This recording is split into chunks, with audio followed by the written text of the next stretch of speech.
Isang 4.1 magnitude na lindol ang tumama malapit sa Pilipinas ngayon noong ika-10 ng Abril.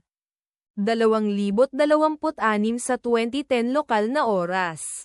O noong ika-10 ng Abril. 2026 sa 12 o'clock Coordinated Universal Time.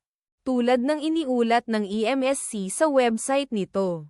Ang lindol ay matatagpuan sa napakababaw na lalim na 10.0 na kilometro sa ibaba ng ibabaw. Sa mga coordinate latitude 16.71 at longitude 119.84.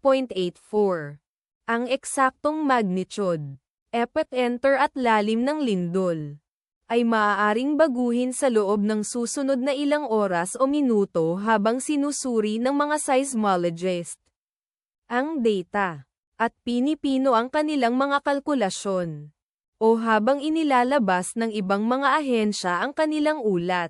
Kabilang sa mga bayan o lungsod na malapit sa sentro ng lindol ang Bolinao, Pangasinan, na matatagpuan sa 36 kilometers, o humigit kumulang 22.3 milya mula sa sentro ng lindol.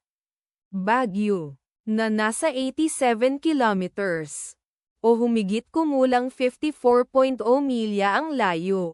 Ang inirerekomendang pagkilos ay maging mapagbantay para sa mga posibleng aftershocks na maaaring mangyari.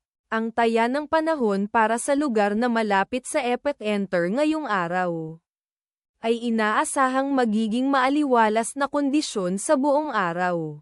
Ipagdasal natin na ang lindol na ito ay hindi magkaroon ng malaking epekto sa ating mga kapatid doon.